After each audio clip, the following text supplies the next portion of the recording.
I've been invisible for 17 years. Not literally, of course, though sometimes I wonder if it would make any difference. Every morning at 5:30, I unlock the back door of Lincoln High School's cafeteria, flip on the fluorescent lights that buzz like angry bees, and begin the ritual that has defined my adult life. By 6:15, the industrial ovens are preheating. By 6:45, I've prepped 300 servings of whatever passes for breakfast that day. And by 7:30, when the first students shuffle through the serving line with their phones glued to their hands and earbuds wedged in their ears, I've already become part of the furniture. My name is Margaret Chen, though I doubt more than a handful of people in this building know it. To most, I'm just the lunch lady, or that Asian woman in the hairnet. I'm 52 years old. I've worked at Lincoln High since my daughter was in elementary school, and in all that time, I've learned that invisibility is a strange kind of superpower. When no one sees you, you see everything. I see the girl who sits alone every day at table 14, picking at her food with trembling hands, her sleeves always pulled down over her wrists no matter how hot it gets. I see the boy who pockets extra sandwiches and fruit cups, not out of greed but necessity, because I know his father lost his job 6 months ago and pride keeps the family from applying for assistance. I see the chemistry teacher who's started drinking vodka from a water bottle during lunch period, and the janitor who sleeps in his car 3 nights a week because his wife kicked him out but he can't afford an apartment. I see the patterns, the changes, the warning signs that everyone else is too busy to notice. And for 17 years, I've kept my observations to myself, because who would listen to the quiet cafeteria lady? The morning everything changed started like any other. It was a Tuesday in late October, the kind of gray, drizzly day that makes teenagers even more sullen than usual. I was refilling the milk cooler when I noticed him. Marcus Hoffman, a junior with a shock of red hair and a face full of freckles that made him look younger than his 16 years. He was standing by the condiment station, not moving, just staring at the packets of ketchup with an intensity that made my skin prickle. Marcus had always been one of the quiet ones, the kids who drift through high school like ghosts themselves. He wasn't bullied exactly, but he wasn't included either. He existed in that painful middle space where loneliness festers because it's not dramatic enough for anyone to notice. I'd watched him for 3 years now, always eating alone, always reading the same worn fantasy novel, always leaving the cafeteria with his shoulders hunched like he was trying to fold himself into nothing. But lately, something has shifted. Over the past 2 weeks, I'd noticed the changes. He stopped bringing his book, he stopped eating, and most troubling of all, he'd started watching people with an expression I recognized from somewhere deep and dark in my memory, a look of someone who'd already said goodbye to the world. Marcus, I said softly, approaching him with a fresh tray of breadsticks. You haven't eaten anything in days. Can I make you something special? Grilled cheese? Your choice. He turned to look at me, and for a moment, I saw surprise flicker across his face. Surprise that someone knew his name, that someone had noticed. But then the shutters came down, and he shook his head. Not hungry, ma'am, he mumbled, already turning away. Marcus, wait. The words came out sharper than I intended, and several students nearby glanced over with mild curiosity. I lowered my voice. I see you. Every day, I see you, and I'm worried. Something cracked in his expression then, something raw and painful. His eyes, red-rimmed and exhausted, met mine for just a second before he turned and walked out of the cafeteria, leaving his tray untouched on the counter.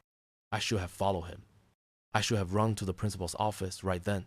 But 17 years of invisibility had taught me that my voice didn't carry weight, that my concerns would be dismissed as the nervous imaginings of an overworked cafeteria worker with too much time to speculate. So instead, I did what I'd always done. I finished my shift, cleaned the kitchen, and went home to my empty apartment. That night, I couldn't sleep. I kept seeing Marcus's face, that terrible emptiness in his eyes. I kept thinking about another boy, decades ago, in another school across the country. I had been a senior then, too focused on my own teenage drama to notice the quiet kid who sat behind me in English class. The one who never spoke, never smiled, never connected with anyone. I didn't even know his name until I saw it on the news 3 days after he brought his father's gun to school and changed everything. 6 people died that day.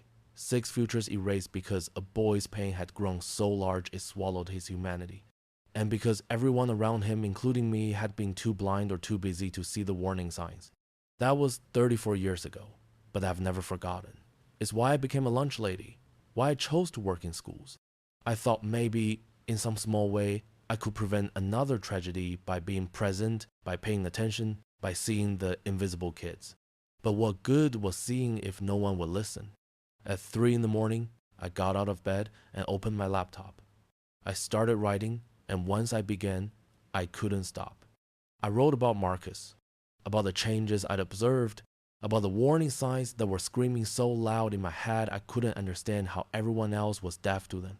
I wrote about the girl with the covered wrist, the boy who hoarded food, all the invisible students whose pain I witnessed daily. I wrote about my own failure all those years ago, about the lives that might have been saved if someone had just paid attention. By dawn, I had 20 pages. My hands were shaking as I saved the document and attached it to an email addressed to Principal Matthews, the school counselor, and the district superintendent. Then, before I could lose my nerve, I hit send. I didn't expect a response. I certainly didn't expect what happened next. At 7:45 that morning, I was in the middle of setting up the breakfast service when Principal Matthews appeared in the cafeteria doorway. He was a tall man with gray hair and a perpetually harried expression, someone who always seemed to be rushing from one crisis to another. I'd worked in his school for 8 years, and I could count on one hand the number of times he'd spoken directly to me. "Miss Chen," he said, and there was something in his voice that made the other cafeteria workers stop and turn. "I need you to come to my office, right now." My heart sank. I had been fired, obviously. I'd overstepped, made accusations I couldn't prove, wasted important people's time with my paranoid observations. I wiped my hands on my apron and followed him through the empty hallways, my sensible shoes squeaking on the polished floors. But when we reached his office, I found the counselor there too, Maria Gonzalez, along with 2 police officers I recognized as the school resource officers. They all turned to look at me as I entered, and the expression on their faces wasn't anger, it was something closer to shock. "Miss Chen," Principal Matthews said, gesturing to a chair. His voice was gentle in a way I'd never heard before. "Please sit down. We need to talk about your email." "I'm sorry if I overstepped," I began, but he held up a hand. "Don't apologize. Maria, show her what we found." The counselor turned her laptop toward me. On the screen was a social media profile I didn't recognize at first. Lots of dark, violent imagery, posts about pain and revenge, about making people pay attention. Then I saw the profile picture, a selfie taken in dim light, and recognized the red hair and freckles. "We found this after reading your email," Maria said softly. "Marcus Hoffman has been posting increasingly concerning content for the past month. His last post, made at midnight last night, was a goodbye message. We've been trying to reach him all morning, but he's not answering his phone, and according to his mother, he left the house before she woke up." The room tilted slightly. "What are you saying?" One of the officers leaned forward. "Miss Chen, based on the content of these posts and the information you provided, we have reason to believe Marcus may be planning to harm himself or others. We've initiated a search. But you know this kid. You've been watching him. Do you have any idea where he might be?"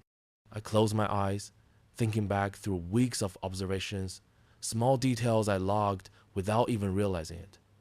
Marcus in the cafeteria, Marcus in the hallways, Marcus staring out windows during lunch period, his gaze always fixed on the same spot. "The old auditorium," I said suddenly, "the one that's been closed for renovations. He always looked at it during lunch, like he was drawn to it. I thought he was just zoning out, but now it's secluded, isn't it? Away from the main building." The officers exchanged glances and stood simultaneously. "Show us," one said. What happened next felt like a scene from a movie, except it was terrifyingly real. I led them across the campus to the old auditorium, a beautiful brick building from the 1952 that had been slated for renovation but had sat empty for 2 years due to budget cuts. The doors were supposed to be locked, but when we tried them, one opened easily. The lock had been broken from the inside. "Stay here," the officer commanded. But Principal Matthews shook his head. She comes with us. He knows her. He might respond to her. We entered the auditorium, and the smell hit me immediately musty, old, tinged with something else I couldn't identify. The officers moved forward with their flashlights, sweeping across rows of dust-covered seats. Then one of them stopped. There, he said, pointing toward the stage. Marcus was sitting center stage, cross-legged in a pool of gray light from a broken skylight. Around him, arranged in careful rows, were notebooks, photographs, and what looked like homemade devices I didn't want to examine too closely. He was wearing a black jacket too heavy for the weather, and his hands were hidden in the pockets. Marcus, the officer called out, "We need you to stand up and show us your hands." Marcus didn't move. He was staring straight ahead, and even from a distance, I could see his lips moving silently, like he was reciting something to himself. "Let me try," I heard myself say. Before anyone could stop me, I walked down the aisle toward the stage. Behind me, I heard urgent whispers, but I didn't stop. I climbed the stairs at the side of the stage and walked across the dusty boards until I was 10 feet away from Marcus. "Marcus," I said softly, "it's Mrs. Chen from the cafeteria." For a long moment, he didn't react. Then, slowly, his head turned toward me. His face was wet with tears, his eyes swollen and red. "You shouldn't be here," he whispered. "No one should be here. That's the whole point. No one sees me, so why should anyone be here when I'm finally gone?" "I see you," I said, my own voice breaking. "I've seen you every day for 3 years. I see you, Marcus Hoffman. I see how you eat your fries before your burger, how you always sit in the same seat even though you eat alone, how you dog-ear the pages of your fantasy books. I see how you hold the door for people even though they never thank you, how you clean up spills even when you didn't make them, how you're kind even when the world hasn't been kind to you." His face crumpled. "If you saw me, why didn't you do anything? Why didn't anyone do anything?" It was a question I'd been asking myself for 34 years. Because I was afraid my voice didn't matter. Because I thought no one would listen to the quiet cafeteria lady. But I was wrong, Marcus. I should have spoken up sooner. I should have told you that I saw you, that you matter, that your pain matters. Tears were streaming down my face now. "I'm sorry. I'm so sorry I didn't tell you before. But I'm telling you now. You matter. Your life matters. And whatever you're planning, whatever darkness has convinced you this is the only way is lying to you." "They don't see me," he sobbed. "No one sees me. I'm invisible." "No," I said firmly, taking a step closer. "You're not invisible. You're just surrounded by people who've forgotten how to look. But I'm looking now. They're looking now." I gestured behind me to where Principal Matthews and the counselor stood at the edge of the stage. "We're all looking, Marcus. Please, please let us help you." For an agonizing moment, nothing happened. Then Marcus pulled his hands from his pockets empty, thanked God, and covered his face. His whole body shook with sobs. 17 years of loneliness and pain pouring out in great, gasping waves. I closed the distance between us and dropped to my knees beside him. And, without thinking, I pulled him into my arms the way I used to hold my daughter when she was small and the world seemed too big and frightening. "I see you," I whispered into his hair. "I see you, and you are not alone." The police found detailed plans in Marcus's notebooks. Plans that, had they been executed, would have resulted in a tragedy similar to the one from my youth. The devices were crude but functional, assembled from instructions he'd found online. He'd been planning it for months, choosing a date, mapping out entrances and exits, identifying targets. The only thing that had stopped him was that he'd planned to do it on a day when I wasn't scheduled to work, because, he later told the counselor, I'd been the only person who'd ever been kind to him, and he didn't want me to see what he became. My email had arrived just hours before he planned to put everything in motion. The timing was a miracle, or fate, or whatever you choose to call it when catastrophe is narrowly avoided. In the aftermath, Lincoln High School changed. Principal Matthews implemented new protocols for identifying at-risk students. The counseling staff tripled. Teachers were trained to recognize warning signs and given time to actually connect with students instead of just teaching at them. And they created a new position, student life liaison, someone whose job was to notice the invisible kids, to pay attention to the patterns, to be present in the spaces between classes. They offered me the position. At first, I didn't want it. I was comfortable in my invisibility, safe in my routine, but Marcus asked me to take it. He'd been hospitalized for evaluation and was receiving intensive treatment for depression and suicidal ideation. And during one of my visits, he took my hand and said, "Someone needs to keep seeing people. You're good at it. Don't hide in the cafeteria anymore." So I said yes. And on my first day in my new office, a tiny room near the counseling center with a window overlooking the courtyard, I put up a sign that Maria helped me design. It read, "Everyone's visible here. Come be seen." That was 3 years ago. Marcus is in college now, studying psychology. He wants to work with troubled teens, to be for someone else what I became for him, a person who sees. He emails me regularly, checking in, sharing his progress, reminding me that the work matters. The girl from table 14, Sarah, is doing better too. After Marcus's crisis, I finally spoke up about her, and she's now in treatment for self-harm and depression. The boy who pocketed food, I learned his name is James, is working with a social worker to get his family the assistance they need. The chemistry teacher got help for his addiction. The janitor found a support group for men going through divorce. One by one, the invisible students of Lincoln High became visible. Not all the stories have happy endings. Some kids are too far gone by the time we reach them.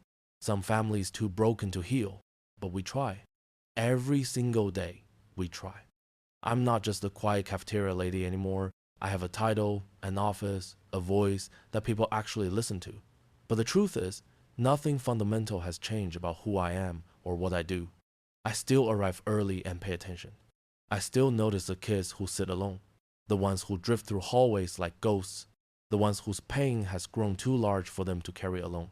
The only difference is that now, when I speak, people listen. And I've learned that maybe I had it backward all these years. Maybe I wasn't invisible because people couldn't see me. Maybe I'd made myself invisible because I was afraid my voice didn't matter. But voices matter. All voices matter. Especially the quiet ones. The ones that notice things, that see patterns, that pay attention when everyone else is too busy rushing from one crisis to another.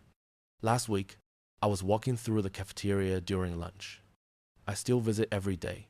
Old habits die hard when a freshman girl stopped me. She was small, with dark hair and anxious eyes, and she reminded me painfully of myself at that age. "Are you Mrs. Chen?" she asked shyly. "I am.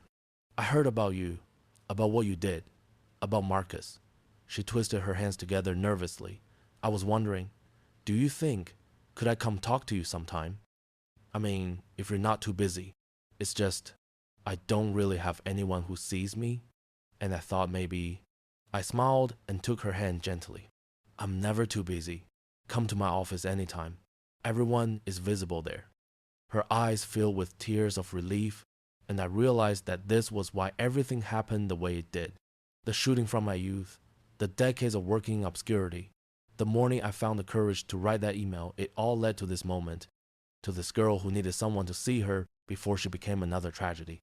We walk through this world surrounded by invisible people, the cafeteria workers, the janitors, the quiet kids who sit alone. We're so busy, so focused on our own lives and our own dramas, that we forget to look at the people around us. Really look. And in our blindness, we miss the warning signs, the cries for help, the slow unraveling of someone who just needs to be seen. I spent 17 years, invisible by choice, watching from the shadows, collecting observations like coins in a jar, and when I finally spend those coins, when I finally use my voice, I learned that being seen isn't about having a title or an office or authority. It's about having the courage to speak up, to trust that your observations matter, to believe that your voice, however quiet, deserves to be heard. Because sometimes, the quiet voice is the one that saves lives. Sometimes, the person no one's paying attention to is the only one who's paying attention to everyone else.